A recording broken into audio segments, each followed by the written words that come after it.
This is the Horse Radio Network. This is episode 416 of the Stable Scoop Radio Show. Please support our sponsors as they make this show possible. Our sponsors this week are horselovers.com and you, our tremendous auditors. Well, on today's show, we're busy. We have Tom from horselovers.com stopping by for our anniversary. Also, Nick Snap of Make It Snappy Show. He stops by with his productivity tip of the month. Next up, we have Meyer, who's our listener of the week, and auditor Rosie Murillo reviews the Kensington fly boots. All of that coming up on today's show.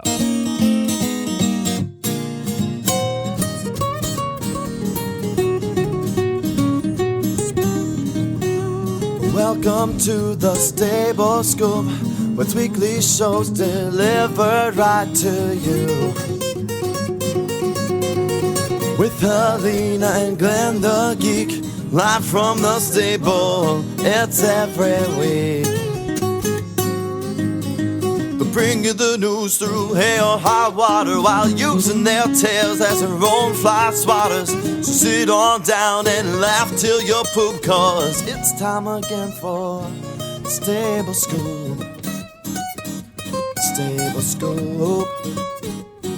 The Stable Scoop. Stable Scoop. This is Glenn the Geek. And this is Helena B. And you're listening to the Stable Scoop Radio Show on the Horse Radio Network. Hey, everybody. Welcome to the show. We got a busy one for you. But first, did you say that you're taking lessons? Like riding lessons? Like in a saddle? Yeah, I am. Isn't that crazy? I know. You're back in the saddle again. It's been a long time. Well, I've been in the saddle. I've just been slouching over and She's been biting my very nails. Slowly trail riding, and yeah. Yeah, I haven't. So now what? What are you doing? Been riding with any goals? Well, I'm hoping to do maybe a little show in the fall, maybe a little dressage show or a little two-phase. Really, the idea is to just get Brody fit for the very low-level competitive ring, so that he's fit for everyday life, and also getting Helena fit, maybe. And getting Helena fit. My horse is evergreen because I really don't force him to do much. He's always hated ring riding. So if we're hacking out, he's happy. Or if we're doing a hunter pace, he's happy.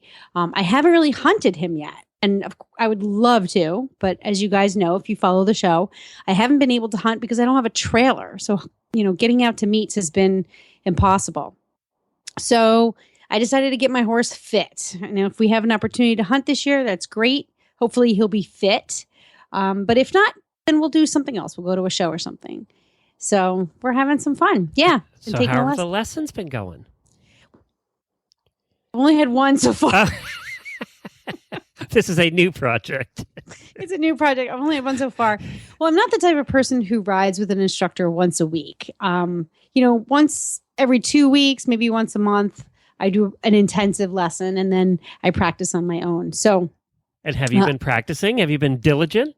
I really have. Yeah. I've been riding with Nora Harris of Nora Harris Equestrian, and she comes out to my farm and we do, a little bit of this and a little bit of that. Right now, it's helping Brody stay balanced and do some cardio exercises to get his blood pumping and get his fitness level back up. So he's not so heavy on his forehand. And is he less heavy, period? He is. He used to be a chunk. Used to be. He's a husky boy. He's a husky boy. Yes, we've gone up 2 holes in our girth. Oh, wow. That's good. Yeah, in a month of riding. And have you had to have him on a muzzle this year? You know what? I have had him in the barnyard, which is mostly sand and dirt. Oh, okay. Because, I need to cut back on his grazing. He's fat. Yeah. He's fat. But he fits up real quick. He really does. Like, the minute you put him back into work, you can keep his diet the same. And if I ride him, I've been riding him every other day. Sometimes he has 2 days off. And I'm light workouts, maybe 20 minutes to 40 minutes at the most. And we're done. And that's enough for him to shed the pounds. Cool. Yeah, he's Does a it really feel good. It feels really good. We don't have to fight so much. My ovals are starting to look like ovals, and my circles are starting to look less like ovals.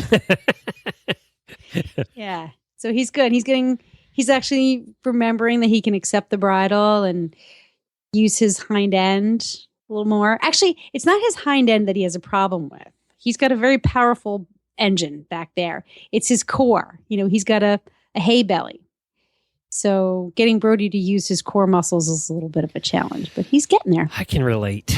Yeah, I have a hay belly too. Me too. I have a hay belly too, and using my core is tough. You have a hay butt.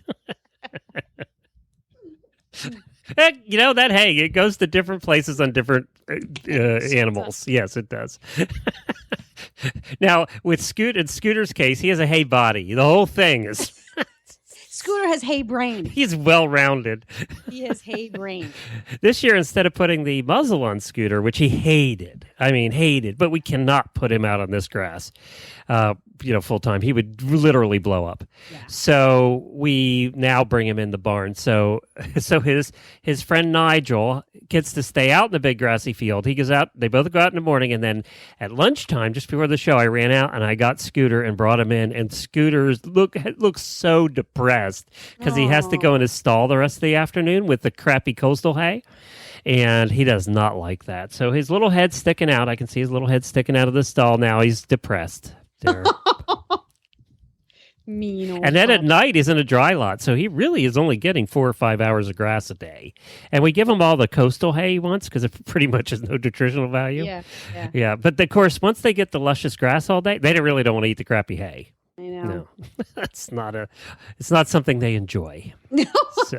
No. But you know what? I figure it's better than wearing that muzzle and the rub marks and all that stuff. And the painful look on their face. I know they do. Put it on them. That's my problem. They do look sad with that thing on. I know. So I don't miss that. Well, I'm glad you're back in the saddle. That's great, which means we'll soon have more wild stories to tell on the show. Yes. Wild stories. Oh, good Lord. Let's hope they don't involve hospital visits. Please. I knocked on wood for you. Well, good. I'm glad. Well, we would not be doing the Year of the Listener here on the Stable Scoop Show, nor would we probably be here if it wasn't for our sponsors. And one of our terrific sponsors this year is our title sponsor, and that's horselovers.com. And we're getting a visit from Tom, who's my friend over there, and he's the VP of Marketing and Purchasing. And he's stopping by because it's our anniversary. We put out our anniversary episode last week. Thank you for all the nice comments. Appreciate that. But we also wanted to get Tom on to make sure we thanked them in person for all their support. Hi, Tom. Welcome to the show. Hey, Glenn. How are you? Helena, how are you? It's nice to be here. Well, very well. And I'm going to be seeing you this weekend. Are you going to be at Ada this time? Yes, I will be. I was going to ask you the same question. I know that you're going to be doing your show live from down there, and we always like to stop by and say hello. This will be our 14th Ada that we've done.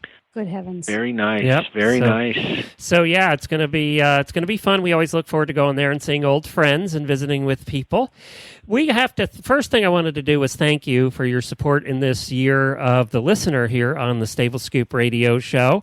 It's been so much fun getting to know our listeners, and also you guys have been providing the products for the reviews that the listeners have been doing all year, and it's been so much. I mean, it was fun for Helena and I and Jennifer and all the other hosts to do product reviews, but it's so much better to get it from a listener who's out there just using it, like it's supposed to be used. So yeah, I agree 100%. We gotta thank your listeners. They're doing an incredible job with the brand product reviews. Not only are they giving us information to help our customers, make better choices on buying merchandise, but our suppliers are very excited. The brands that are giving these products to us are extremely happy with some of the reviews they're getting, and they're basically using that information to, make their products better. Yeah, it's like a little product development show. You get this. We're like a focus group. We're giving some. There you go. Feedback, exactly right. Testing this stuff. Well, the new click girth, the click technology from Ledia. I tried those a few weeks ago, and I was like, Glenn, I can't talk about these things on the air. I hate them. I hate them. I didn't even use them. Well, I started using them. Next thing I know, I'm texting Glenn, you got to get me on the air. I got to review these girths. They're awesome. I love them. He's like, you're crazy, but okay.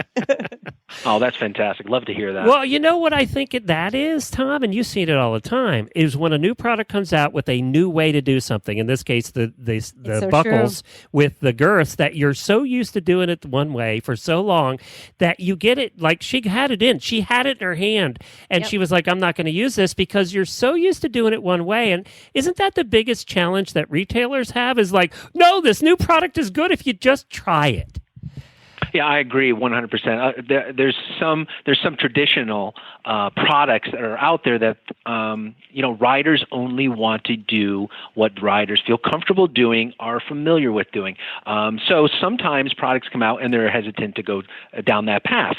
I can see that with the Aledia products, but I'm so glad that Helena likes it, and it's being successful for her. Well, now you've been in the retail world forever, right? Long time, yes.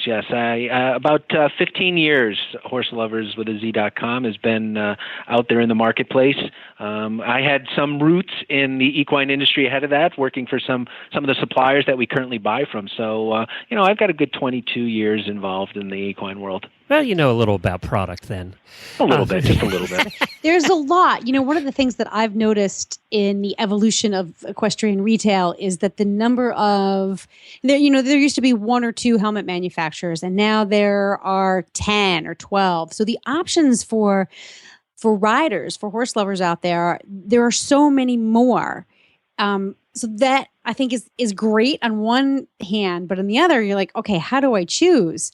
So how do you decide what you're going to carry? I mean, I know you go to these trade shows, but there's a lot more for you to choose from as well, isn't there? Absolutely. And you know what? That's an interesting question, because we find that when we're working with our suppliers that we want to offer all of their products to our consumers. And the reason we do that is because we don't want to limit the product selection that we're providing to the consumers by our thoughts or our experiences, whether as riders or as retailers. So we go out of our way to try to carry the entire line from our suppliers so that we allow the consumer to pick the products that are best for them. Like that. And that's hard because you do, especially as, we're equestrians, we don't like change very often because we're afraid. It's like, if it ain't broke, don't fix it, right? So change is a very difficult thing for us to embrace.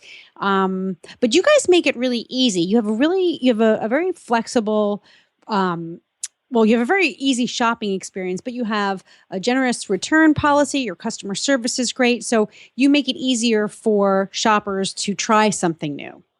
Oh, thank you. We appreciate that. We try to give as many options to our customers as possible. We want to make sure that they feel comfortable making a purchase, that they know that we'll stand behind our products, that we'll stand behind our customer service. And if they're not completely happy with the product, we want them to shop with us again. So we're happy to take back those products and make sure that they get the product that's right for them. We say all the times in the commercials that you get so used to shopping at a retailer for whatever kind of product, whether it's tech or you're buying a TV set. You're used to going to one place. You've gone to that place to buy that particular product before. So we're creatures of habit. You tend to want to go there. And what we always say in the commercials is, try Horse Lover. If you haven't done Horse Lovers yet, the next time you go to purchase something, just go over to the website and give them a try. Once you try them, you're going to stick, and then they're going to become your new favorite. But give them a try. At least go investigate there first before you go buy from that company that you've been using for some reason, not even because of the any particular reason. It's just become habit. So just give it a try. Thank you, Glenn. We appreciate that. Well, we have a coupon code right now, too. It's $5 off orders of $49 or more. And the coupon code is HRN. So when you're at checkout, just put in HRN in the coupon code, and that'll pop in. And also, before we let you go, we also want to mention, and we're so excited about this, that you guys are also one of our title sponsors again this year for our second annual Radiothon. Yes, we're very excited about that. Very excited. Well, we just had a conversation. Helena doesn't even know this. We just had a conversation with our guest booker yesterday, and we're making a list of all the celebrities that have horses, and we have a couple that we're really targeting for this year. So we're hoping to have some announcements in the next couple of months of celebrities that'll be joining us for Radiothon. And then I'm sure our listeners will be chiming in with voicemails and calls, and it'll be another very, very, very busy day. And that was so much fun last year, and we're just looking forward to doing it again. You guys did a great job. You did a great job. It was fun. And God, it's Christmas. We're thinking about Christmas already. Well, I'm clicking around the Horse Lovers site right now, and I'm like on the gifts and jewelry section. I'm like, is it Christmas yet? And I can't believe I just actually said that to myself. Well, you guys, I mean, you're probably done Christmas planning by now. Surprisingly, Glenn, we are in a full gear to get our holiday season prepared. If you don't start now, you will never be ready. So, we actually start pre-planning in early summer, and then we start actually launching certain components of our website in the next month or so, just to test them, make sure that they're ready. We know that for Black Friday and Cyber Monday, those are big days for us and a lot of other retailers, and we just want to make sure our site's ready and it's easy to shop, and everybody gets the best deals that we have out there. Well, I know a radio show you can have on in the office on Cyber Monday. We do. We had it on all last year, and it was great to have your voice in the background kind of cheering us on. Well, Tom, again, thank you so much for being such a big support on the Stable Scoop Show and the Horse Radio Network. We appreciate you guys, and I'm looking forward to hanging out with you a little bit this weekend. Yep. I can't wait to see you, and thanks so much for the time. Well, our regular monthly segment is a Nick Snap with the Make It Snappy Show, talking about productivity. It's time for our productivity tip of the month with Nick Snap, host of the Make It Snappy Productivity Show. Well, as usual, we have Nick here once a month to talk about productivity from the Make It Snappy Show. And Nick, welcome back to the show. Thanks for having me back, Glenn. I love the fact you keep calling me back every month. That's awesome. Well, I got to thank you because of you talking about emails, a couple months ago, and how to clean out your email box and how to free yourself and all that stuff. And I had, 13,000 in there. And because I'm on Google, I was able to just archive them all. Sure. One day I said, look, I'm never going to get to the emails that are past the first page, right? You're never getting past the ones that are 50 down the list. You think right. you are, but you aren't. You're lying. That's right. And you keep lying to yourself for years. So I finally did it. I finally archived them all. And I have been at less than 30 emails in my inbox since then. Oh man, I love that. Makes me so happy. It is so nice when I get here and I look, and I can never get it less than 30 because there's that many coming in at any given time. So I'm always at less than 30. It's fantastic. And how often are you in your email box? I'm in it all day because, I wish I could be one of those people that could just go in once or twice or three times a day and answer them. Yeah. But because of the nature of booking guests and doing recordings all day, I always have to have it open because guests that are scheduled that day are sometimes writing. So, or hosts are writing, so I always have to have it open. So then you get to the realm of, we talked about this, I thought we did, of outsourcing potentially that scheduling booking piece. And we did, by the way. Else. That's another thing we've done. We have hired one of our listeners as a virtual assistant to start booking our guests.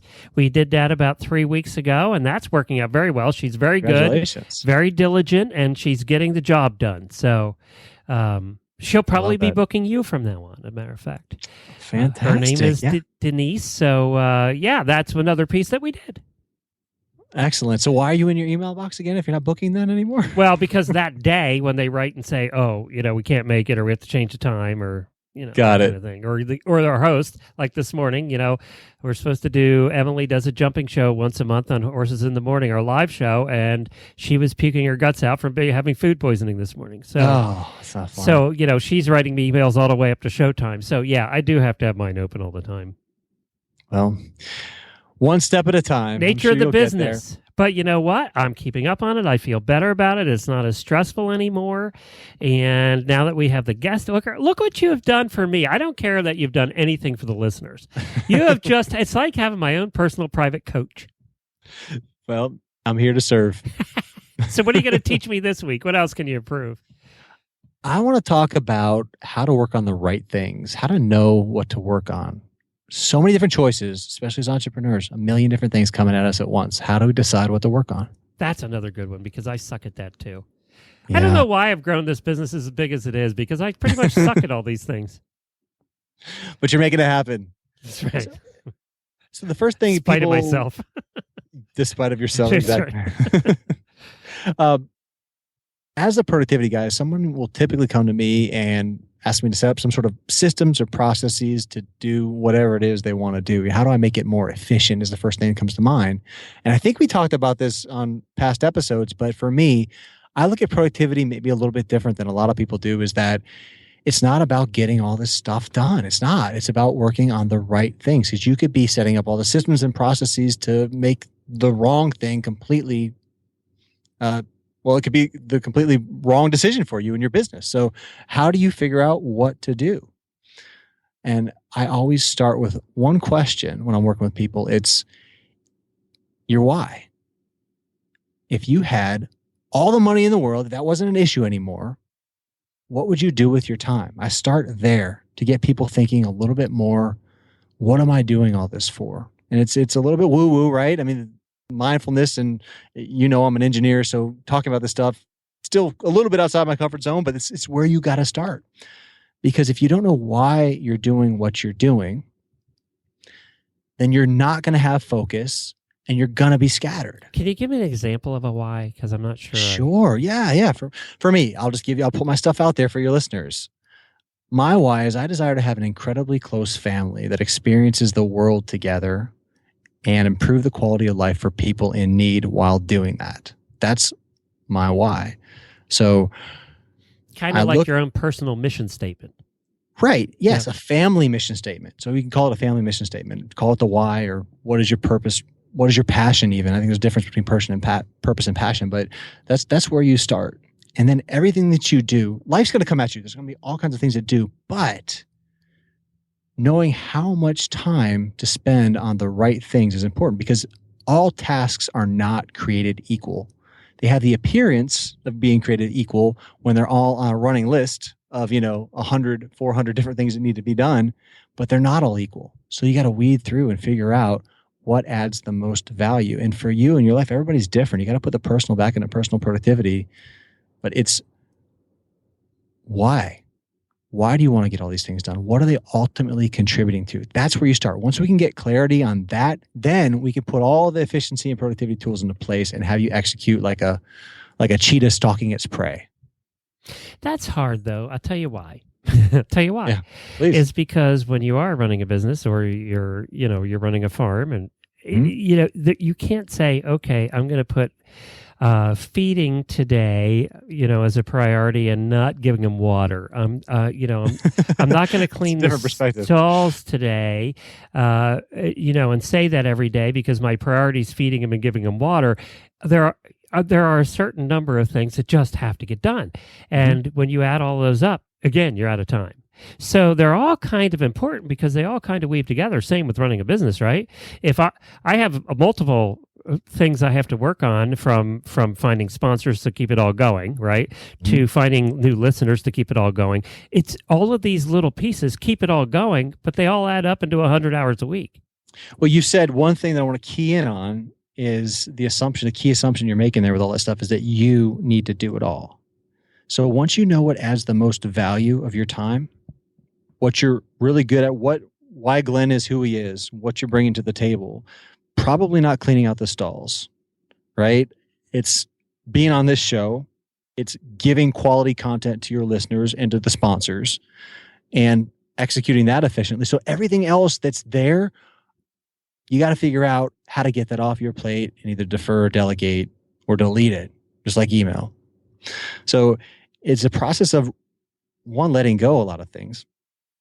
Because all these things, they might somehow, so say somebody wants a farm, I guess, if that's what they're passionate about. That's why they want to help animals, or they need to feed. They're really, really passionate about. They want to grow their own food for their family. Like that's their why. That's most important. Then you can still have a farm without doing all those things. But I getting clarity on what it's going to take to move your why forward the fastest doesn't equate to doing everything on your list. You got to figure out how to get around that and develop strategies for planning on how to get around all that little stuff.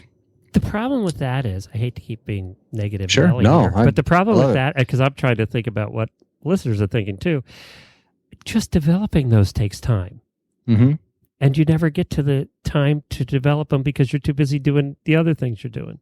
Right. And that's where you get into, this is where the strategy comes in. It's like, how do you commit to cutting out time in your schedule to work on your business or on your life, right? Well, it's actually committing time in your schedule to work on doing other things less time, to develop the systems. The systems, for sure. Yeah. And that, so for me, the way that I do it, because it's a continuous improvement thing when you're looking at all this kind of stuff, is I block out 4 hours on a Monday to work on my processes and systems. But I know exactly what I need to be working on, what like my one thing is to help fulfill my why. I can kind of go through, like I was starting out, like globally, my why, my high level thing, that's like a 3-year plan for me. I want to do it before I'm 40, before Nico, my youngest, my 3-month-old, well, he's almost 4 months already, before he turns 3. We want to actually move our family international, give our family that experience, and have that location independent. We're going to see you on House Hunters International. You will, especially on being on your show. Yeah, they'll call me right away.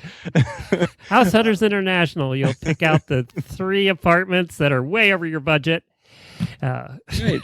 But then taking that big lofty goal and then starting to chunk it down and knowing that, okay, if what I'm doing is ultimately going to drive me towards that, then I'm spending, and this is my minimum, and I picked this up from the book The One Thing from Gary Keller has been a game changer for me, Glenn, but spending a minimum of 4 hours doing that work. Because I'm an entrepreneur, so I have the ability to make these kind of calls. So if I spend 4 hours on the thing that's contributing to my why, that's going to drive me there the fastest, then I've got to be forced to figure out how to make everything else work. And that's where you really start getting into the strategic process. And I can't do that without developing processes and systems. So guess what? One of the supporting factors of that is carving out those 4 hours a week to do that. So it's just a different way to think about it. Like all these things are coming at us, which are going to happen, but how can you strategically arrange your schedule to ignore some of them, not all of them, not all the urgent things, because life still comes. You still got to do some of it, but how you develop the systems and processes to not have to do it all yourself is a challenge. So if there's a book you recommend, what would it be? Oh, The One Thing by Gary Keller. Yeah, for sure. And I can't, for whatever reason, I can't think of the co-author's name, but yeah, that's a fantastic read because it gets you thinking very deliberately. Katie Kermitzos talked about that on her Biz Women Rock podcast. That was her book recommendation of the week. All right. Well, we're consistent. There you go. You two are thinking alike. Yeah, she's got a great mind. So I like to think that. And that's what she talked about, that one thing. So very cool. I need to read that one. Probably would do me some good. Definitely. Very it's a little bit counter. It's a little bit counter to the eating the frog. Because eating the frog is kind of getting the worst, maybe the scariest thing out of the way. Mm-hmm. But this is more about, okay, is your scary thing the right thing to be doing? You know, what's going to change? And the premise of it is what's going to make everything else easier or unnecessary. Well, sometimes you have to get that scary thing out of the way. The frog, you have to eat the frog to get to the thing. You're right. Because it's an obstacle in the way, and you're not going to get there to that one thing unless you get that scary thing out of the way. You're right. Yeah. Very good. Where can people find your show? MakeItSnappyShow.com. Make It Snappy Productivity Show. And how long is the show? How often does it come out? We come out 2 days a week on Monday and Thursday evenings, although I think I'm going to move it to noon because, I'm testing I feel like I'm getting a little bit more listenership when the earlier I release those episodes. So it's probably going to start moving to a noon release. All right. And how long usually? The episodes range from quick ones. Usually the Thursday episodes are around 20 to 30 minutes. And then up to no more than an hour. Usually I try to keep it under 45 minutes. Very good. Yes, MakeItSnappyShow.com. Thanks, I try Nick. to make it snappy. All right, Glenn, thanks so much. And our listener of the week this week is Meyer, and she's from Florida. Woohoo. Guess what she does for a living? She writes grants. Now that's a stressful We job. need to get one of those people. We need to get a grant. Let's talk. I'm glad we're talking to her. We all need grants. She essentially is a professional T crosser and I doctor. And that's stressful. I promise you that's stressful. So I'm really looking forward to getting to know Mo from Florida. It is the year of the listener. And now, our Stable Scoop listener of the week.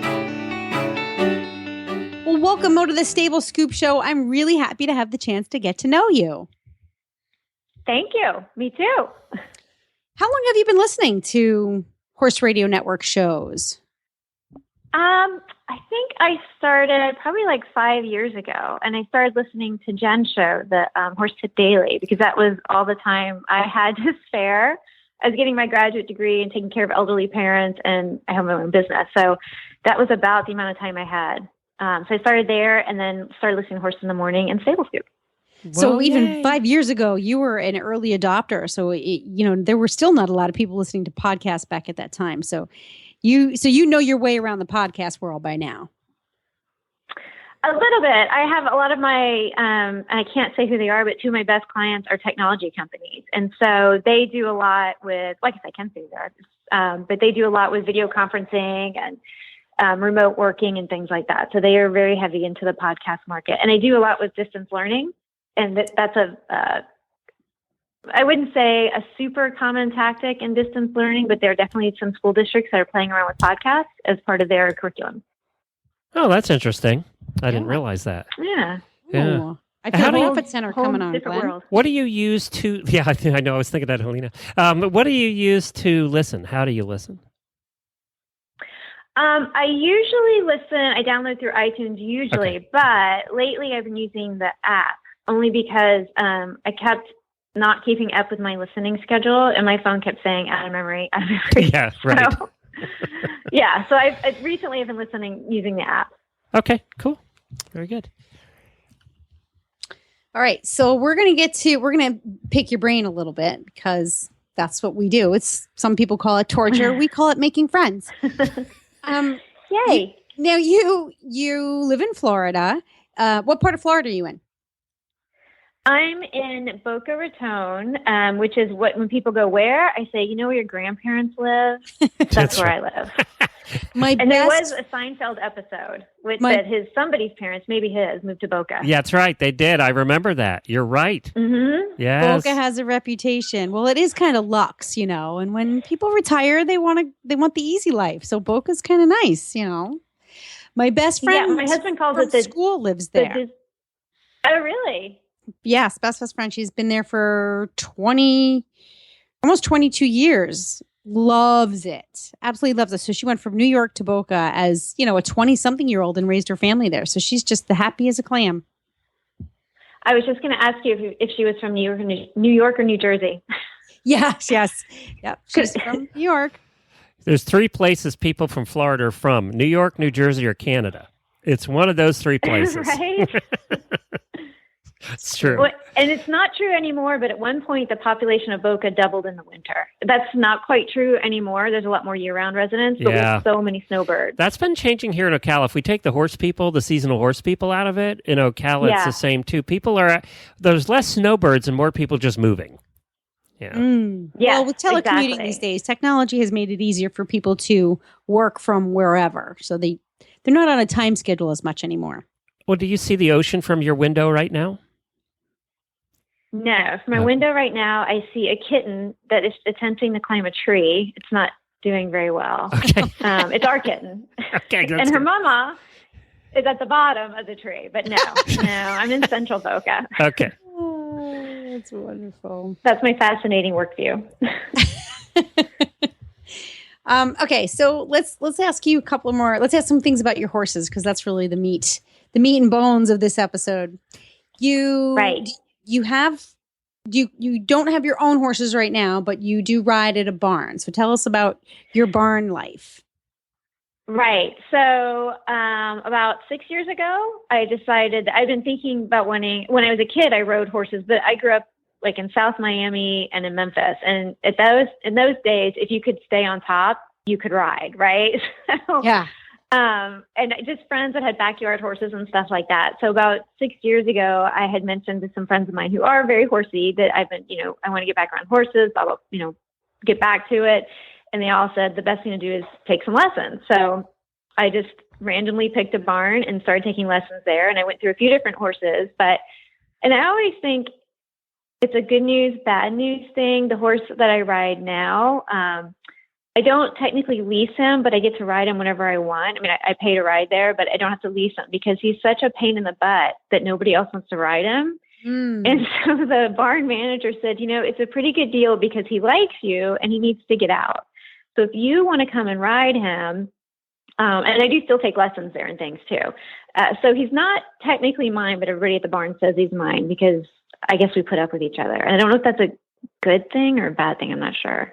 What kind of horse is he? He is a little bay quarter horse. He's about 16, I think. He does a little bit of everything, which I think is one of the reasons why we get along. I don't show, but he can do, I wouldn't say he could do dressage. He can do flat work. How about that? Jump a little bit. And then we head out on the trails a bunch. We've tried to do side passes a few times and the trainer just shook her head and said, no, maybe barrel racing is more for you too. Do you hit gators on the trails down your way? Yeah, we actually pretty much always have a resident gator. They're relatively small because the barn is actually part of a larger working farm, a vegetable farm. So depending on, usually in the spring, there's a smallish young gator that hangs around, and they tend to disappear as we get closer into fall. I'm not sure if Fish and Game comes and gets them because the barn where I ride, if you go just a few miles north and cross the street, that's actually part of the Everglades National Park. So we have lots of gator visitors. Got it. Cool. So now you're riding part-time once a week. How often do you ride? Usually twice a week. And then every once in a while I have a friend that has a couple horses. And when she's overwhelmed, she'll call and say, hey, can you come ride a horse for me? So 2 or 3 times a week. So I have to ask the horse husband question. So when you buying one? Well, actually there was a big shakeup at our barn this year, drama. Which fortunately, because I don't own a horse, I stayed out of. But there was a conversation that they might sell off the lesson horses. And I actually almost thought about buying Jake, my lesson horse, but decided not to. Actually, a lot of the auditors chimed in with their opinions, which was really helpful. But I did talk to my non-horse husband. I guess he's a husband, but non-horsey husband. And I think next year, that's part of my goals for next year is to buy my first horse. Yay! And awesome. That's terrific. Yeah, it's not going to be. You can get some consultations from my co-host because she has been horse shopping her entire life, pretty much. I have. Alina could help you out, and I'm sure if you pay her way, she'd be happy to come down and help you right in Florida about January. She'd be thrilled to come down and help out. Yes. You don't want to come down now between the torrential rain we've had and, as Glenn asked me earlier, a little Zika issue. Yeah. I don't want to come this month. She's not going to have any more kids. We're good. Yeah. I'm all set with mine. Thanks. I'm all set with that. But no, I mean, it's horse shopping can take you anywhere, depends on what your resources are. But a lot of us really can find just what we're looking for fairly close to home. I mean, Glenn, you and Jennifer have found a few really good horses, right? Without having to travel too far. Actually, the last 3 horses we have bought, and I know we joke, and of course, the most popular segment on any of our shows are really bad ads, right? And they're all off of Craigslist, but our last 3 horses have been off of Craigslist. So, really? Yeah, isn't that funny? Yeah. Well, I got my horse, Brody's from Craigslist. Oh, is he? I didn't remember that. Yeah. He was doing lessons at a Morgan barn. Oh, that's right. He was kind of out of place. They were doing like saddle seat, and he was like, Yeah, not so much. Not so much. And first of all, look at my color. I do not look Morgan. Spots all over. So yeah. But so okay. So it's nice to have goals. You know, it's very nice to have goals. And what is what does your husband get involved at all, or just kind of nods his head with that blank stare, like yes, dear? Yeah, kind of. Well, he's a tennis coach. So he lives in a very different, if you don't know, South Florida is, if you want to do competitive tennis, like go to a Division I school, play pro, most of those players are in South Florida, and that's pretty much who he coaches. So if I have a bad day with a lesson or something like that, and I say something to me, he'll give me coaching advice, but I do have to say his number one piece of coaching advice is keep your eye on the ball for a lesson, and he'll say, stay on top. Oh, okay. So that's his, See, I've taken a few tennis lessons. So. You're not watching the ball. Keep your eye on the ball. Yeah, well, it's good that, I mean, you do have the sports psychology piece in common. So, you know, you can kind of get in each other. He can get in your head and at least understand maybe that part of it. Because there's, you know, riding is mostly, at least I think for adults, is a mind game. It is. Yeah. And that was a surprise to me. How much of it is, I mean, obviously it's athleticism and talent and skill, but how much of it is in your own head? I think the hardest thing for me to learn actually was, how is it? My dad's elderly and he has a physical therapist from when he had a hip replacement. And she told me one time, who also happens to ride, it was a weird coincidence. And she said, I'll tell you my number one riding tip is look up to stay up, look down to go down. And that's been very helpful. That's pretty good, actually. Honestly, the best riding tips or the best coaching tips are as simple as you could ever think that they would be. Right, Coach Jen, the best tip she ever gave me was ride the horse you're on. Just stop. There is no cookie cutter. There is no one size fits all. Figure out who you're riding and what he or she needs and make that happen. Ride the horse you're on. So it sounds kind of simple and almost, you know, dull in a way, but it's not. And that's the part, that's the mental game. You have to strip away all this extra, especially things that we do as adults, that we analyze everything. We analyze our horse, we analyze the situation, we analyze ourselves. And you just like, shut the hell up and ride the horse you're on. It's easier said than done. You know, Mo, you have a lot in common with Debbie Laux because her husband was a tennis coach too, Monty Roberts' daughter, out in California. I didn't know that. Yeah, her husband was tennis coach for like 25 years. Oh, wow. Yep, at a club that Bill Gates plays tennis at. Oh, yeah. Yep. Oh, I'll have to give her a shout out on Facebook. I think she's friended me on Facebook. Yeah, so you know, Bill Gates Bill Gates photobombed a picture of Debbie not too long ago. They were at a party at the club, and she took a selfie of herself, and Bill Gates is making a face right behind her in the background. So that's great. So apparently Bill still has a sense of humor. You can do that when you're a gazillionaire. Yeah, right. You can do whatever the hell you want. Funny. You can buy the world. Well, you're right. Yeah, I know Debbie's not going to complain about that. Does he work at the big academy down there, the tennis academy? He used to. Did he? What was that called? What's the name of it again? Many moons ago. Well, there's two. There's one which is probably closer to you, the Bollettieri Tennis Academy. Yes, that's which one was I taken remember. over by IMG Sports. Yes. Yeah, he worked there years and years ago. Yeah. Yep. And then that's the one the Russians used to come over to. All the Europeans and stuff would come over and train there, right? The Bollettieri? Yes, they still do. In fact, there's a joke about, and I can't remember how it goes, about is your last name an Ova, Itch, or I can't remember what the third one is.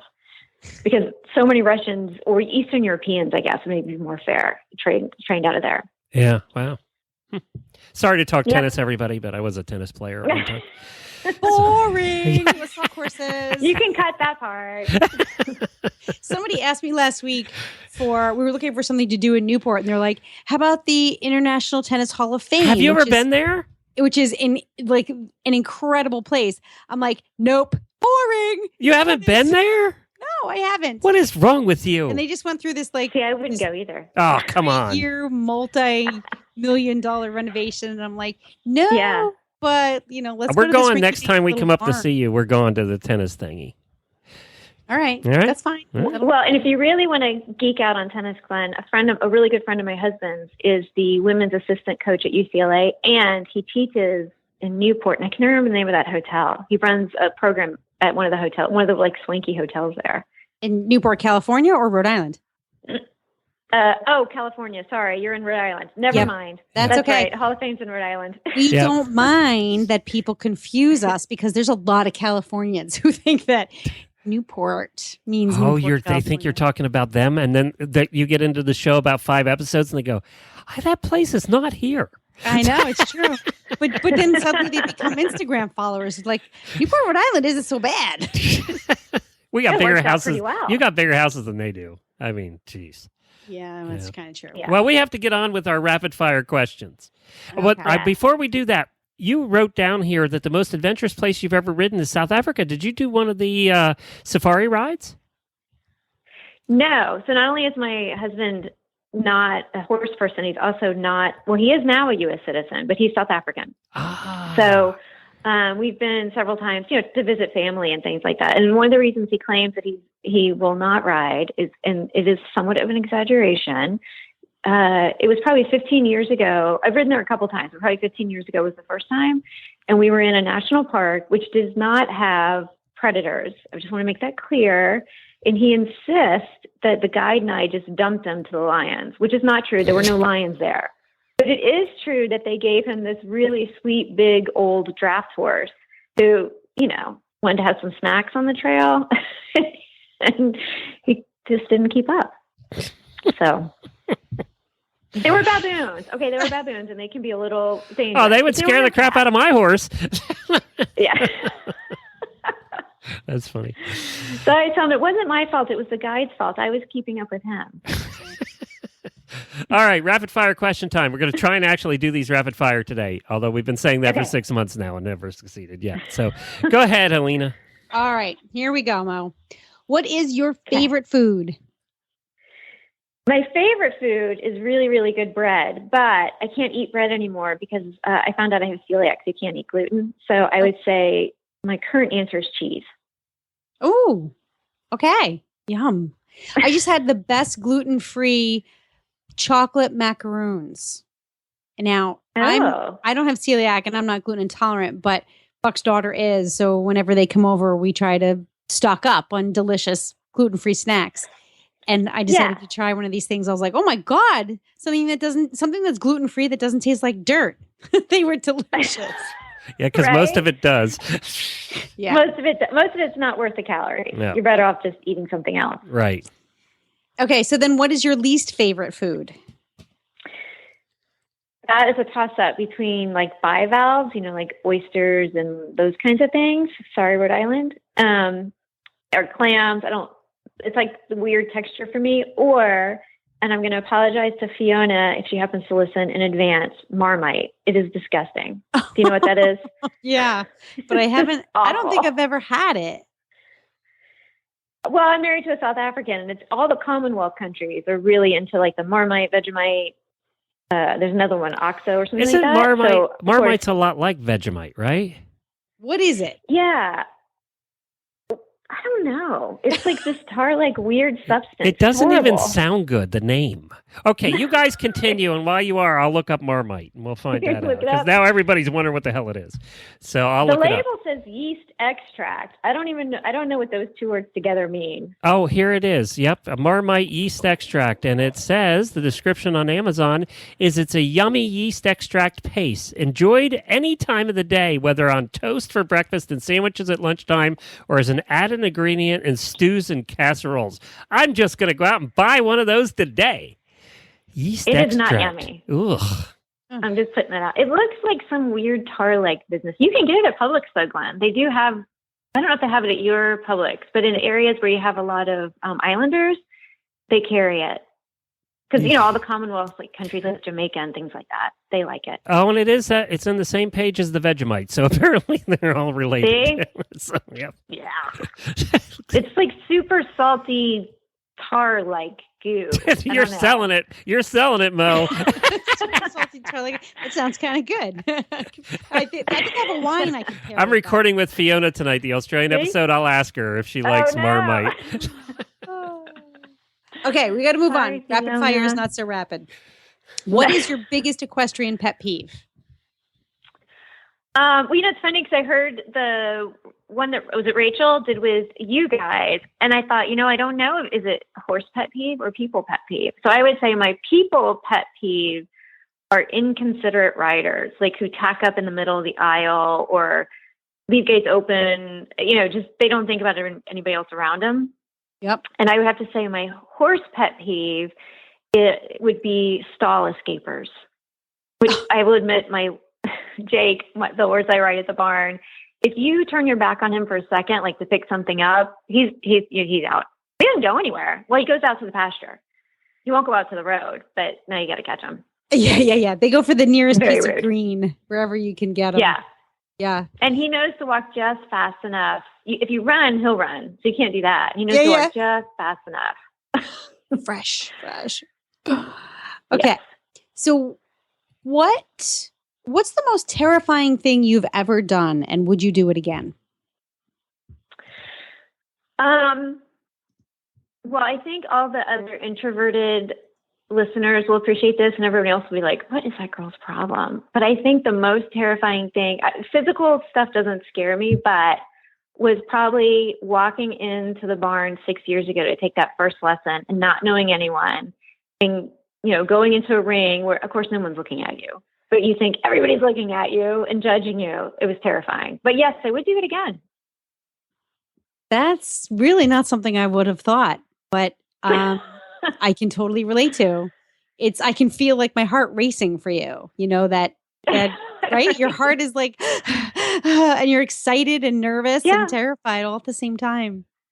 That's pretty cool. And I've gone, parasailing in South Africa and zip lining in Costa Rica, all kinds of crazy stuff. But that was more terrifying than any of it. It's funny what your own mind, can do to yourself, I guess. Yeah. Mine has a field day with me sometimes. Okay. See? Let's see. Who is your favorite, if you have one? Who is your favorite professional or celebrity equestrian? I don't really follow the professionals that closely, honestly, because there's so much to know that I don't know that I watch them like I don't know what I'm watching. But I would say, and this is a very geeky answer, and I know that it's either William Shatner as my favorite celebrity or Sandra Day O'Connor. Remember she was the first female Chief Justice?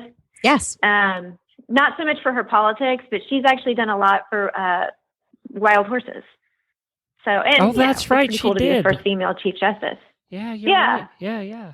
Didn't we have her brother on? Yes, we had somebody on that was related to her. You're right. It was her brother, really? I think. Yeah, we had her son. Brother. Yeah. But what were we talking about? We were talking about the wild horses. She had a sanctuary or something. BLM. I don't know what she did. We should know this, but I'm a loser. We've done a few shows. I want to say it's in Texas. Yes. And we probably have all of that wrong. The whole thing's probably wrong. I know. And we're out of time, Mo. Thank you so much for joining us. We really appreciate it. It was good to get to know you. Next time I'm down heading towards Wellington, we'll have to get together.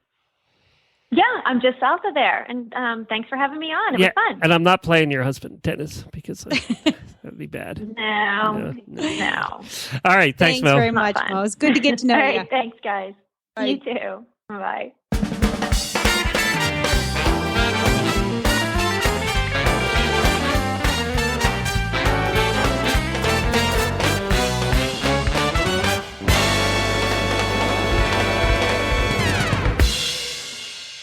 Well, now it's time for the Tack and Habit HorseLovers.com product review of the week. And as usual this week, our products are being reviewed by our fine auditors, listeners who become auditors by paying as little as $1 a month to join the club. And Rosie is here with us, and she is reviewing the Kensington fly boots. Hi, Rosie. Buenas tardes. How are you, Glenn? Good. Can you say Kensington fly boots in Spanish for us, please? Kensington botas protectivas. Oh, it sounds much sexier that way, doesn't Makes it? me want to buy them.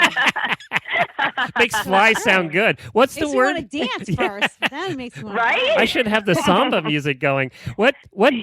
How do you say fly? What's the word for fly? Mosquito. Oh, is it mosquito? Yeah, mosquito. Mosquito. mosquito. Wow. Is that where we got the word mosquito? Probably. Most languages come from a little Spanish, so yeah. Well, that's great. We were going to have you do the whole thing in Spanish, but then I wouldn't be able to edit it, and I wouldn't know what you were saying. So Exactly. Yeah. Only good things, Glenn. Only good things. So. Okay. All right. So these are the Kensington Protective Fly Boots, and they look like fly boots. They are boots that go in the legs. They're from knee to hoof, and they have 3 or 4 Velcro straps, right? Yes, 3. They have 3 loop and hook and loop straps. Right. Velcros. Okay. That is very, very nice. So tell us about them. What was your experience with these? Well, I put it on. They're for the front feet, so I put it on Argus, and he's been running around with them. I was a little concerned because the description says that it's held up by a plastic type of, mesh type of thing that is made up. It makes up the whole boot. But when I actually had it in my hand, it was actually very soft. It was stiff, but it was soft enough that it wouldn't rub up against the skin. So that was really good. The next thing I really liked about it was that the top part of the boot has these fuzzies on it. So you don't have to worry about when the horse is running around, he's going to, get hurt or chafe a little bit from the top. And it actually does hold up. I was very impressed with them. They're a good type of, the color was very nice. The dirt comes right off of them, so that was even better. And he seemed to not care that he had them on, so that's great. They're a good pair of boots, and they do keep the flies away.